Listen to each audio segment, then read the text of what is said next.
Today's awesome project is fantastic for both the sewers and the quilters out there because we're using pre-cuts to make a cool folded fabric bag. Let's get started.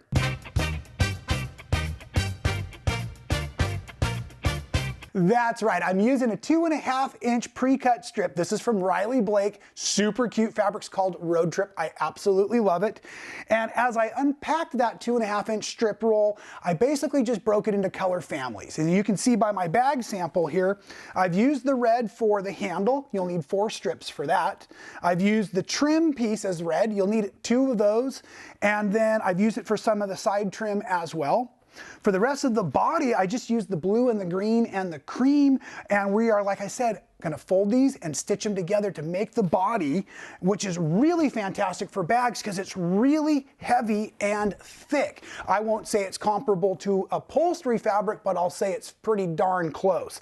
And it's actually 4 layers thick, and they're zigzag joined on the butt end. But we've got a lot of work to do in today's video, so let's get right into the pressing. That's the first step, and I would like you to take just a little bit of time and press out all of your strips at once. It makes the management of the project so much easier, right?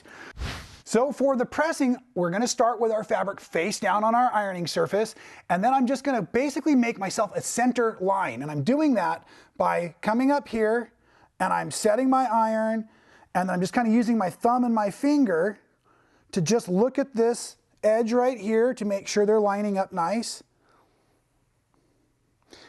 Based on the way this bag is constructed, doing a good job is important. Doing a perfect job is not. I don't know that we would ever see anywhere in our sewing if this was not perfectly 1.5, or excuse me, 1 1/4 all the way through.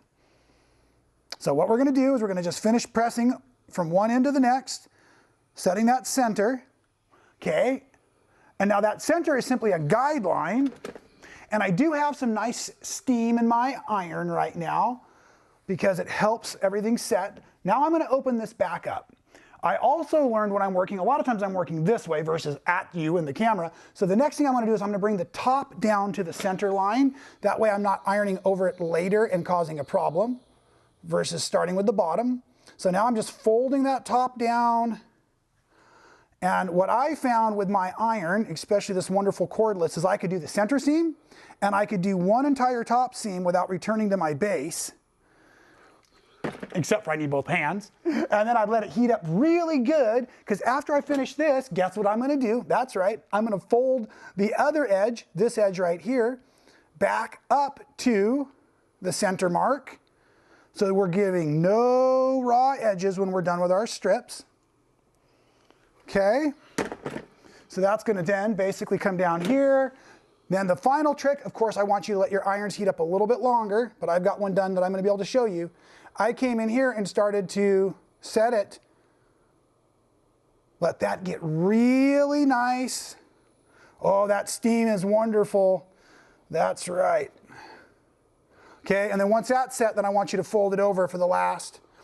And because I want you to press all of your strips, all 42 of those strips, just like this, every piece needs to be done just like this, I want you to spend a lot of time pressing this final crease so that it doesn't try to open up for you. And as you can see, I've been traveling around with this one here, and it's perfectly pressed and ready to be used as I begin the construction of my strips together, right? And so by taking that time to give that last crease, they won't shift around on you. Now, all of your strips have been made just like that. We want to join them together. We're gonna use a zigzag. I have my machine set up with a 4mm wide, right? So 4 wide and 1.5 long, so not a real long stitch. I'm gonna use my 4 red strips to build the handle. That's what we need to do still for the bag. I'm gonna use this striped one though so you can see a little bit better with the camera. The very first seam you do is gonna be different than the other seams. So what I want to show you here is I've got the opening this way, and then I have the opening here this way.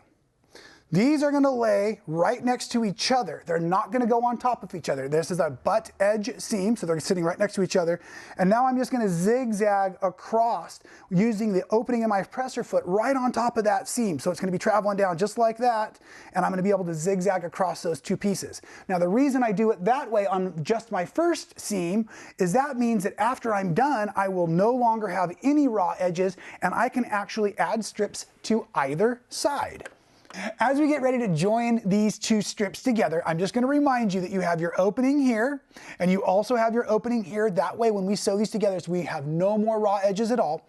My eye is going to look at this gap between the two. I'm going to push them close, and I'm going to zigzag using that 4mm zigzag over that gap right there. And I'm going to get myself off to a nice little start, and then once we're sewing, let's talk about a couple of things. So yeah, just eyeballing the two fabrics coming together. Now a lot of you might be concerned that with this length of fabric or this kind of sewing that you might be getting a lot of bulk or some travel in your strips, meaning that while you're sewing together you might get a bunch of ripple in that body of fabric. So you can sew from one end up and then down the other. I did that on one of my samples and that worked very nicely. You can also line them all up from the selvage side. But what I really found out helps the most is it's how you're handling the fabrics over here. So I have a little lightweight hold up in the air that's keeping the weight down, but I also have my left hand here applying just a little bit of pressure, but I'm applying even pressure to both strips of fabric here with my left hand. And that should help me come pretty much the same length of distance at the end. And then I'll show you when I get there the next trick.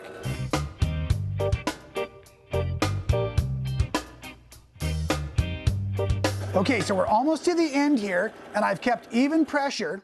Now, the point I want to point out is when you get down to this end, if one of these tails was a lot longer than the other, I don't want you to try to even them up. We do not need them even down there. We're going to trim all that off, as a matter of fact, before we put the top trim on. So I want to just leave it be. Don't force it, because that's where you'll start to get ripple and pucker. Now, if you notice a bunch of ripple and pucker early on, of course you'd want to correct that, but at this point, just leave it be. So right off of the edge, you don't even need to back stitch, right? And we're just going to lift that up and out. And then from this point here, there's nothing we need to press or anything. We're basically done. And I just want to point out here, I have a finished edge on both sides. So now as I begin adding my seams, another trick to help prevent that ripple or pucker in the texture, you could put a strip on this side and a strip on this side if you were not at all concerned about your color management. For me, I'm going to go ahead and just add another piece and another piece to make the 4 strips for the handle, and I'll be right back to show you how to build the rest of the bag. Hey, welcome back. Now, check this out. I said I would have all 4 strips put together for my handle, and then I did all of that. I used about 32 pieces for the body of the bag. So it's time to construct this, and all we really need to do to begin with is I'm just going to fold it in half. There isn't a right or wrong side. I forgot to point out that's the whole trick to this wonderful bag, is it's completely reversible.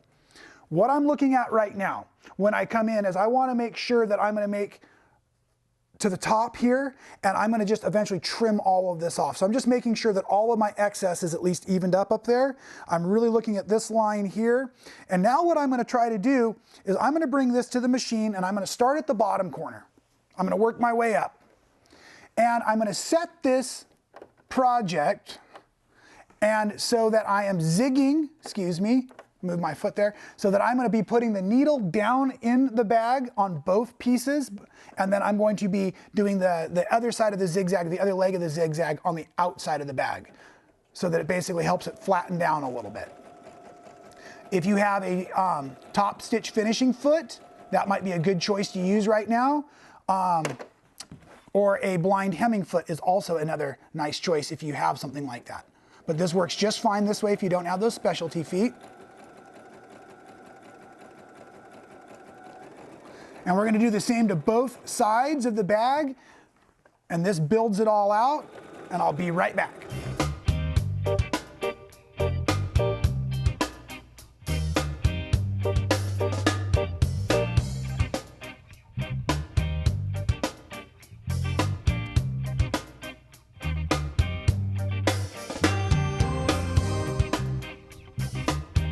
All Alrighty, we are finishing the actual second side now. We've got both sides completely stitched up, right? We're solid in there. Now, my original goal was that this would then flatten out that seam by having the zigzag like that, but it didn't really work. So now this is the inside of the bag, and we'll be doing the other work on the outside.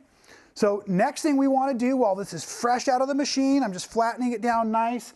I want to grab a nice big ruler, and I probably have my wonderful 45mm cutter back here. And then I'm just going to use a line on the outside of the bag to make sure I'm square, and I'm going to make sure I cut off all of these loose ends. If you had a specific size bag you wanted to make, this would be a great time to make it that size. However, I'm going to next show you the box corners, so that'll bring the size of the bag down a little bit, not a ton. And for my box corners, I'm going to do about a 4-inch box corner. So watch what I'm doing. I'm bringing the bag here, and I'm going to start to put the seam section up in the top.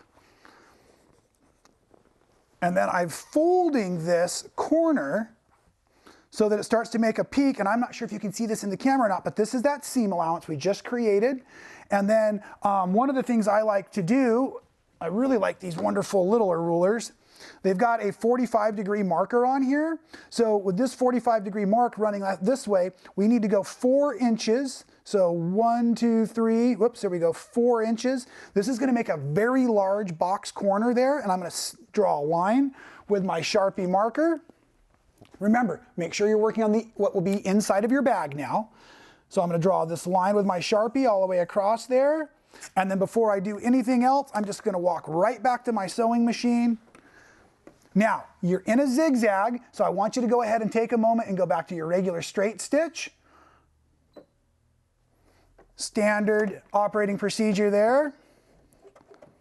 Okay, and I want to make sure I'm dialed in for my straight stitch there. Now this would be a good one to go ahead and back stitch on. You want to lock that in really good. And you're just sewing right across that Sharpie pen mark. Right across, back stitch on that other end as well. And then I'd like you to go ahead and leave this corner in place. I do not want you to cut it off because that just adds nice strength and structure to the bag. We need to do the other side, so I'm going to fold it around just the same. I'll show you the marking, and then once I do my actual stitching for it, I will come back and teach you how to put your trim and handle right on the top of that bag. So we're going to do the 4 inches here. 1, 2, 3, 4 up to the top. There's my diagonal line. Here's my Sharpie marker. I'm going to stitch it, and I'll see you here in a second. Once you have both of your box corners done, your next strip is going to be to add your trim. Now, remember, we made the trim just like we made all of our other strips, so it's got that fun double fold going on inside of it.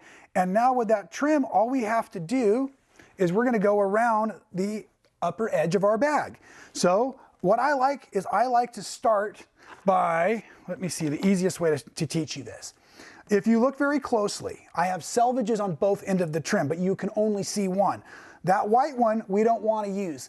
This one we do want to use, so when we finish, it actually is our finished edge, and we can put that right on the top. So we're going to leave this tail open. I know this sounds a little bit bizarre, but watch how we do it. So as I'm getting ready to come to the bag, I'm going to make my start and stop right on one of those side seams. It's going to get buried under the handle anyways. We won't even see it. But what I want is I want you to run this covered or printed selvage past that seam, and then just bring this right in here. It's going to sandwich that, and then we're going to come right over to our sewing machine, and we're just going to top stitch right along this edge. I don't want you to be so close though that you miss the bottom edge. We're going to do all of it in one step, and a lot of you will probably find that removing your tool tray from your machine will get that free arm open and exposed, which will make your stitching much easier. And then I want to make sure that this trim piece is out of my way, where I can always make sure it's getting completely wrapped to encase that top edge of our bag. And then I'm going to set this down, and I probably have a good 1/8 of an inch from the edge of the trim from where my needle's hitting to make sure that I capture the top and the bottom. I'm going to go really nice and slow around here. I'm watching the trim with the edge of my foot. and then I can see that it's looking perfect. And then I'm gonna jump into caffeinated mode here in a second and teach you how to finish that edge.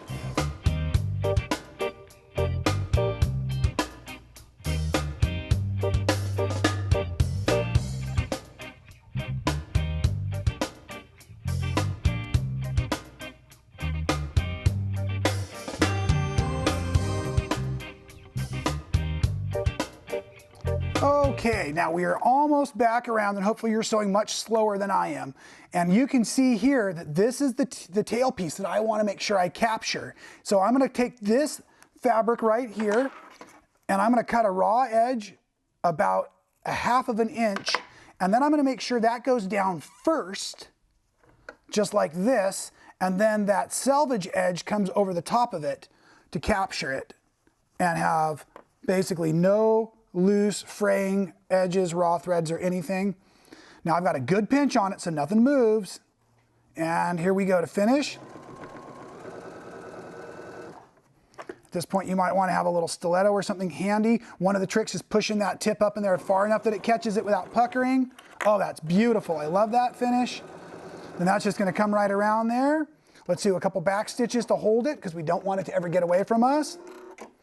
And now we have the trim all the way around our bag. It looks fantastic, and our bag is basically no raw edges and completely reversible other than those silly tabs on the box corner down there. So I guess it's not totally reversible, but it is certainly no raw edges. And now it's time to go ahead and put our handles on. So the first thing I want to do with my handle, right, is I'm going to come down here, and I better use my rotary cutter and ruler for this. I'm going to take and I'm going to trim off. I'm going to trim off about, I don't know, 1/4 inch of the sewing part and all of the selvage on that side.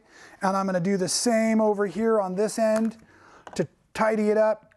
Remember, there's no front or back side to these pieces. But what I'm going to be able to do now, because I still don't want a raw edge, is I'm going to fold this under as I approach the sewing machine. And with that folded under, the next thing I want to know is I'm going to mark down about 6 inches on my bag, and I'm going to pin that in place. So what I really want to do is take my ruler, and one of the ways I love to use these rulers is first I flip them over so I can read them, and then I kind of put it in upside down. And then what I'm also going to do is I'm going to use this center seam right there, and that's going to line up with the center seam on my handles. And then all I really need to do is just fold this edge under, I don't know, maybe 1/4 inch or so. And I'm going to come down to about where that 6 inches is on my ruler, right? And then let's get the ruler out of the way. And while I hold that here, I'm just going to grab myself a pin to slide through there, although I want to make sure I don't put it through the other side of the bag as well, because that could get rough. And that's just going to help me hold it in place while I come over to the sewing machine. And I still have the free arm all set up on my machine too, which should make it really easy to get this on. And that one little pin in there just helps keep it all organized before we start sewing. Okay, but now that I'm under the machine, I'm getting the pin out of the way, especially because I put it in right in the way I'm going to sew. And I'm going to come up just about another 1/8 of an inch or so from the bottom of that trim piece. Got it all secured nicely, and I'm going to go ahead and take a few stitches and back stitch it to lock it. And I'm going to come all the way across here and back stitch it to lock it again. Now what I like to do is I'm going to actually come up to where the handle meets the top of the bag, right up in here, and I'm going to do the same stitching again right where it meets the trim. And I'm just lining it up to make sure it looks nice. And here I'm actually going to go and back stitch. Now this is where all the pressure on the handle is going to be. Okay, so I'm back stitching again. So one of the things I actually do is I cut thread and I put in a whole new row of stitching about 1/4 inch down from that first one I just did. And I also back stitch on that one. And back stitch at the end. And cut that thread. and I'll go ahead and let you put your handle on the other side, and you will be all finished with your awesome folded fabric bag. I want to point out you've got a great loop right there where you can hang your water bottle or keys or sunglasses holder or something like that from while you're out shopping and showing off the fact that you love being a sewer and a quilter and a man sewing fan. So until next time, we'll see you right here at Man Sewing.